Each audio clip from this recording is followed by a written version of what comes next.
À chaque fois, il y a les chiens de mes voisins qui crient quand je parle. Voilà. Aujourd'hui, pas de 2 Minute Tuesday, j'ai envie de parler de la draft. Mais on se retrouve la semaine prochaine. Et salut l'équipe, c'est Samy pour Après Sports, j'espère que vous avez pêché. Aujourd'hui, on se retrouve pour parler de la draft NFL. C'est un peu le centre de cette intersaison. Et chaque année, j'ai un petit conflit avec cette draft. Parce que beaucoup me demandent mon avis, mais la draft, encore une fois, c'est une loterie. Personne ne sait absolument rien. On a à peu près une idée sur le futur de certains joueurs. C'est pour ça que c'est les premiers qui sont sélectionnés. Mais à partir d'un moment, c'est prendre un billet de loterie à chaque fois. Du coup, cette vidéo va se diviser en 3 parties. Je vais encore une fois vous expliquer qu'est-ce que c'est que la draft. Parce qu'il y a peut-être des amateurs et il ne faut pas les juger. On veut plus de monde qui s'intéresse à notre sport et il faut expliquer les bases. En deuxième partie, je vais vous donner les 5 équipes qui pourraient faire un échange le jour de la draft. Et en troisième partie, c'est la plus grosse partie de cette vidéo, je vais vous présenter ma mock draft sur le premier tour, la sélection de chaque équipe. Je vais avoir mon petit présentoir avec le joueur, l'équipe et pourquoi ils le prennent. Donc on va passer les 2 premières parties assez rapidement pour arriver au dur de cette vidéo. J'espère que tu es prêt, mets un pouce bleu et on est parti. Si tu es amateur de NFL, cette partie est pour toi. La draft de NFL, c'est le processus qui dure 3 jours où les joueurs universitaires se font sélectionner dans leurs nouvelles équipes en NFL. C'est leur moment où ils deviennent des pros. Les joueurs universitaires peuvent jouer 3 ou 4 années en université et ensuite remplir un papier pour proposer leurs services aux équipes NFL et s'inscrire à la draft. Donc encore une fois, 3 jours où les 32 équipes se rejoignent et sélectionnent les unes après les autres. Pendant ces 3 jours, il y a 7 tours de sélection, donc chaque équipe commence avec 7 choix de draft. Et pour l'ordre, c'est très simple. On prend le classement des 32 équipes, on l'inverse et la pire équipe va choisir en premier. Cette année, ça va être les Cardinals d'Arizona. Alors, c'est un moment où les équipes changent vraiment beaucoup leur composition. Mais du coup, ils ont le droit d'échanger. Ils ont le droit d'échanger des choix de draft et ils ont le droit d'échanger des joueurs. Comme par exemple, il y a quelques semaines, Odell Beckham, une star des Giants, a été échangé aux Browns pour des choix de draft et un joueur en plus. Donc voilà, c'était la définition la plus simple possible de la draft. J'espère que vous avez compris. Si vous avez des questions, je vous attends en commentaire. Je veux répondre à tout. Je veux que ce sport devienne populaire et compréhensible en France. On passe à la deuxième partie. Quelles sont les 5 équipes qui seraient en situation de faire un échange pendant ce soir de la draft? Je tiens à noter qu'aujourd'hui, je tourne la vidéo le 30 mars. La draft, c'est 3 jours. Ça commence le 25 avril. Donc entre le 30 mars et le 25 avril, il peut se passer beaucoup de choses. Mais la dernière fois que j'ai fait une vidéo sur la draft, je me suis rendu compte que je l'ai faite 3 jours avant la draft et que je l'ai postée et qu'au final, il y avait beaucoup de gens qui ont regardé cette vidéo après que la draft se soit passée et il n'y a plus du tout d'intérêt. Donc cette année, je prends un peu d'avance. Donc peut-être que va y avoir des échanges qui vont se passer entre maintenant et la draft. Mais bon, maintenant je vous ai prévenu. On commence par ma première équipe qui serait intéressée pour échanger pendant ce soir de la draft. Et on va commencer par la première équipe qui sélectionne le jour de la draft. Les Cardinals, ils ont sélectionné Josh Rosen, un quarterback qui est pas dégueu l'an dernier, mais ils l'ont mis dans une situation absolument abominable chez les Cardinals et il a vraiment pas réussi. Il a été absolument horrible la saison dernière. J'ai eu du mal à dire le mot horrible, mais c'est vrai, c'est ce qui était. 2200 yards à la passe, 55% de passes complétées, 11 touchdowns, c'était pas brillant. Et aujourd'hui, ils sont dans l'idée de peut-être sélectionner un nouveau quarterback parce qu'il y a un nouveau coach. Donc ça voudrait dire se séparer de Josh Rosen. Et Josh Rosen, il n'aura absolument pas plus de valeur que le soir de la draft. Et c'est ce soir-là où il devrait faire l'échange. La deuxième équipe qui serait intéressée à faire un échange, on va inverser le tableau, on prend les champions, c'est les Patriots. Mais eux, on est habitués. Ils font beaucoup d'échanges pendant la draft. Et cette année, ils ont appelé les Cardinals pour Josh Rosen, pour pourquoi pas remplacer Tom Brady plus tard, ou au moins être son remplaçant. Après des multiples échanges, ils ont 12 droits à sélectionner dans cette draft. Donc ça fait beaucoup. Et je pense pas qu'ils ont besoin de 12 joueurs. Donc ils vont être prêts à échanger. Et ils ont l'habitude de sortir du premier tour.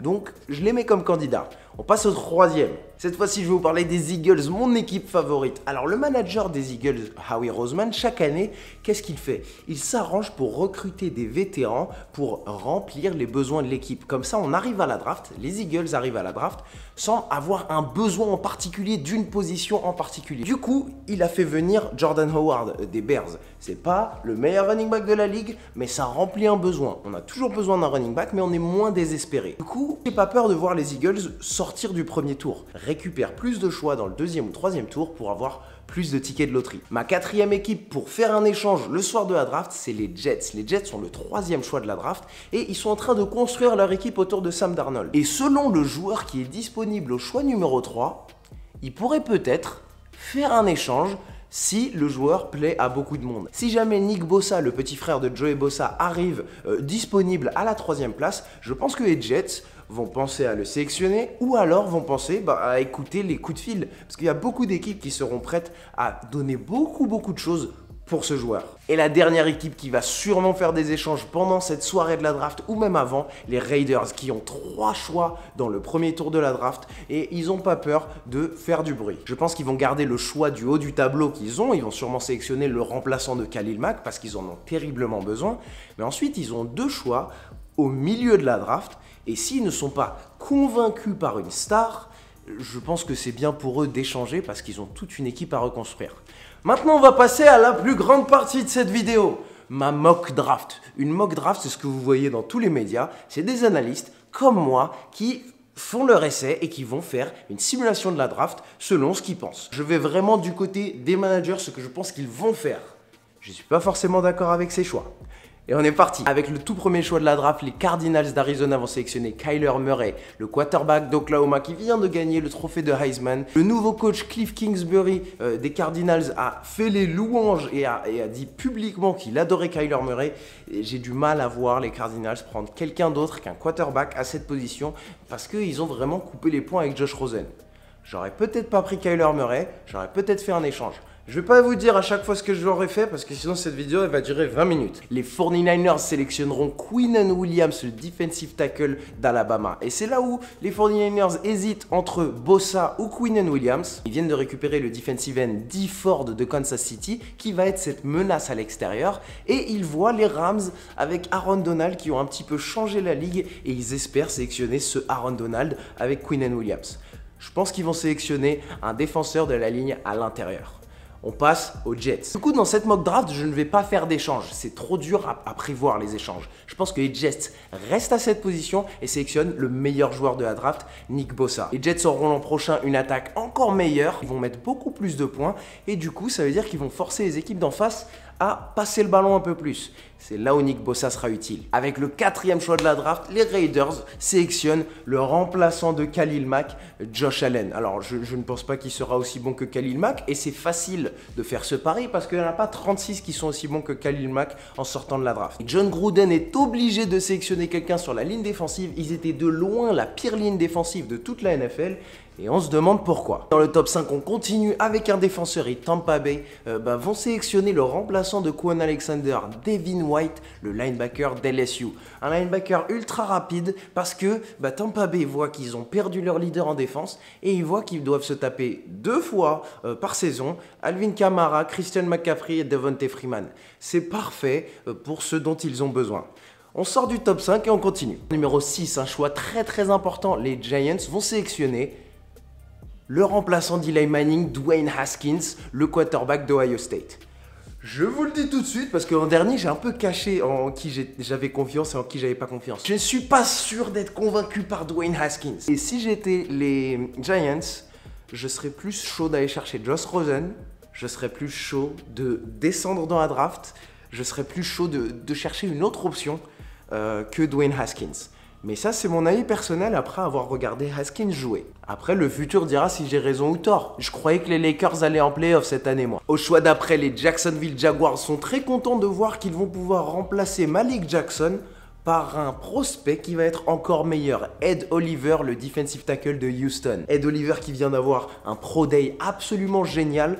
Le Pro Day, je vous expliquerai, c'est comme une combine, c'est des tests physiques. Les Jaguars auraient bien aimé amener une arme offensive pour Nick Foles, mais ils voient que le talent est bien meilleur au niveau de Ed Oliver et que au niveau des receveurs, faut un peu attendre dans cette draft. Si je sais bien compter, j'espère que je sais bien compter, au 8e choix, les Lions sont très contents de voir qu'ils vont pouvoir accompagner leur nouvelle star Trey Flowers avec Rashan Gary, le joueur de ligne défensive de Michigan. Encore une fois, les Lions sont coachés par Matt Patricia, un coach défensif, ils vont investir dans la défense et ça manque de talent sur cette draft en attaque.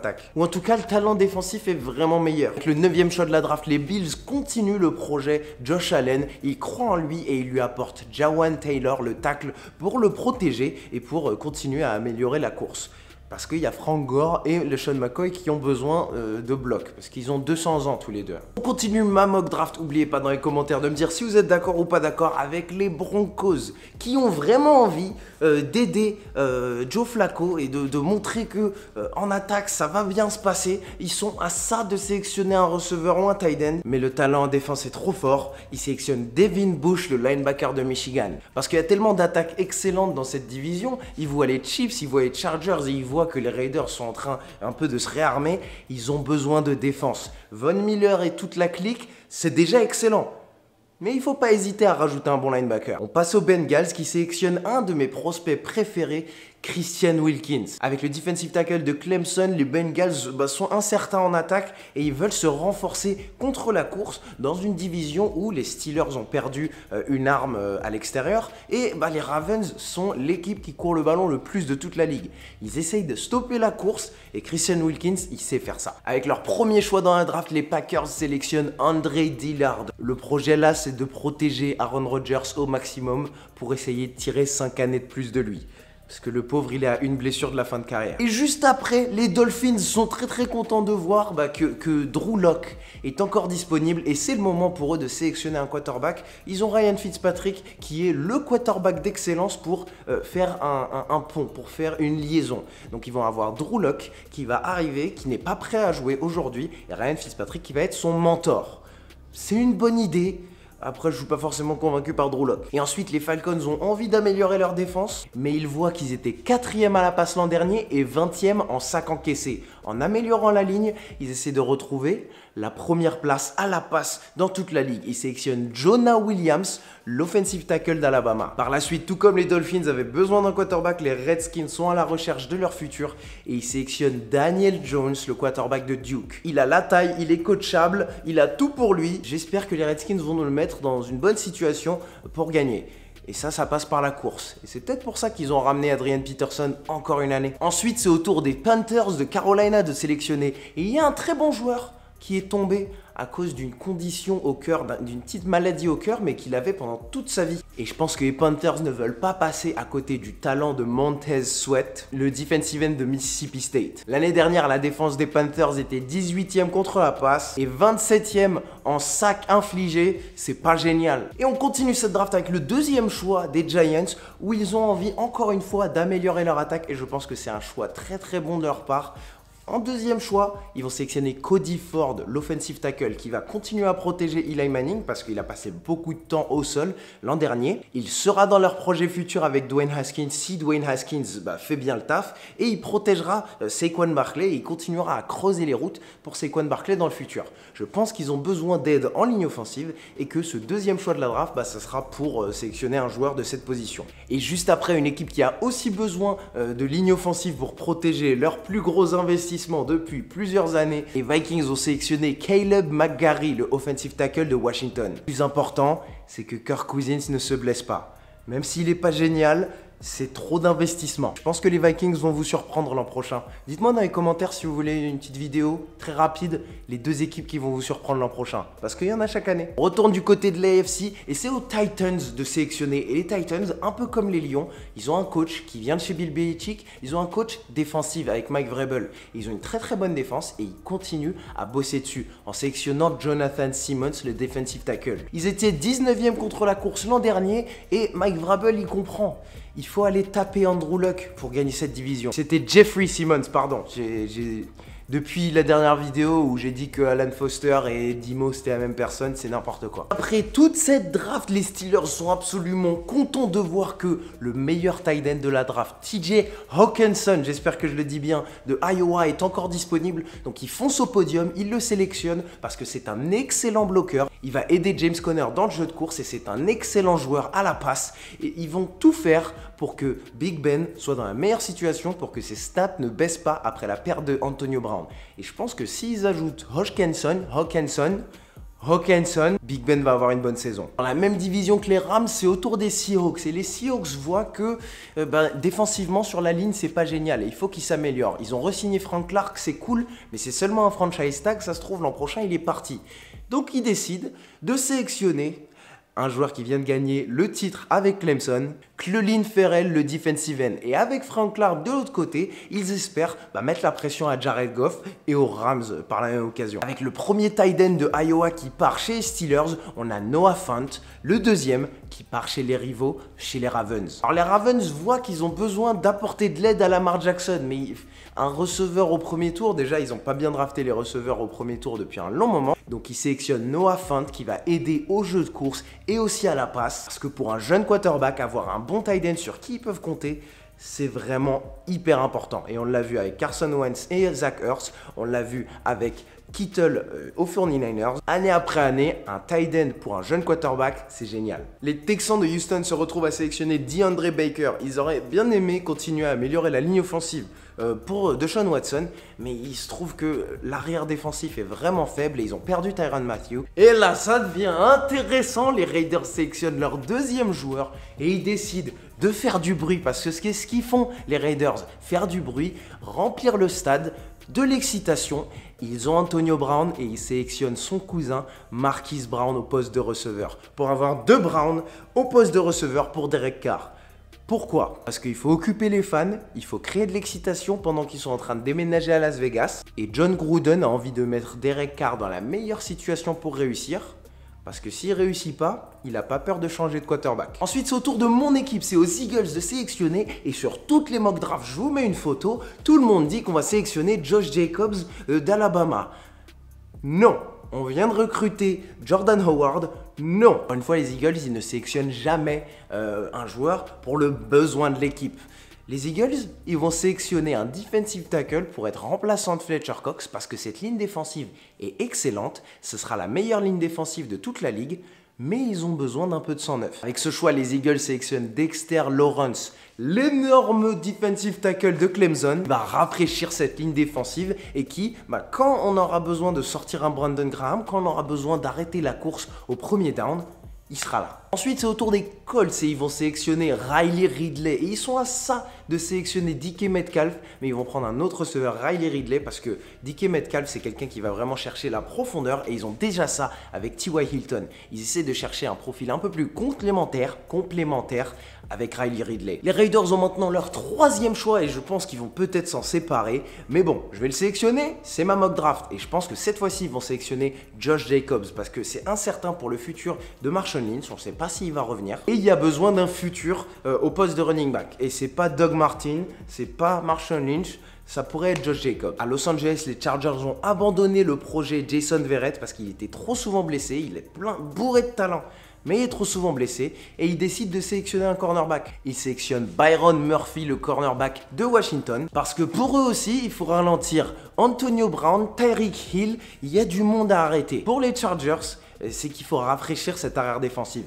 La ligne, elle est nickel. On continue dans la même division et on continue au même poste. Les Chargers vont recruter Rock Ya-Sin de Temple, le cornerback. Et quand je vois Rock Ya-Sin jouer, je vois un cornerback qui est prêt à jouer aujourd'hui. Sur sa technique, sur son jeu de pied, il est vraiment au-dessus des autres sur cette draft. Il y a toujours un cornerback qui est un petit peu au-dessus pour un peu compenser son manque d'athlétisme.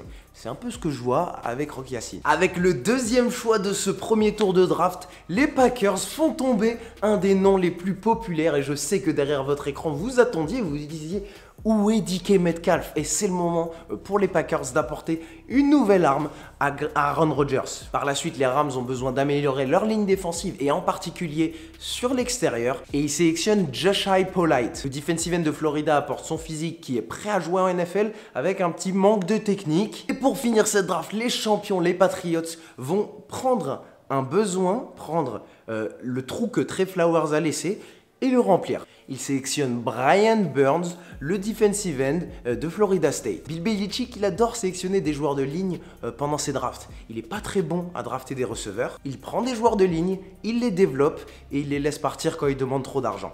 Et ça ne m'étonnerait pas qu'il fasse la même chose pendant cette draft. C'est dur hein, à la fin en bégaye. En tout cas l'équipe, c'était ma mock draft, c'était toute la présentation de cette draft de 2019. Il y a beaucoup de choses qui peuvent se passer entre maintenant et le premier jour de cette draft. On a presque 30 jours. Je vais vous poster dans le premier commentaire épinglé le récapitulatif de ma mock draft. S'il vous plaît, commentez qui est votre équipe et quel joueur vous aimeriez bien avoir. Et je vous laisse une liberté complète sur qui vous aimeriez avoir, pas sur qui vous pensez que vous allez tomber. Par exemple, moi pour les Eagles, si je pouvais avoir n'importe qui de cette draft, j'adorerais récupérer Nick Bosa ou Quinnen Williams. Je sais que la ligne défensive c'est une position de force pour les Eagles, mais j'aimerais bien apporter un peu de fraîcheur dans cette ligne. Et en ligne offensive, il n'y a pas forcément quelqu'un pour remplacer Jason Peters. Dites-moi ce que vous en pensez, mettez dans les commentaires votre équipe, le joueur que vous aimeriez avoir. On va partir sur les playoffs NBA à partir de maintenant avec des nouveaux 2 Minute Tuesday, mes prédictions. N'oubliez pas de vous abonner, on est bientôt aux 20 000 abonnés.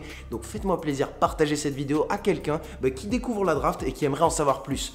Je vous retrouve mardi prochain, 18 h pour plus de NFL, plus de NBA. Ce sera tout pour moi. Allez, ciao!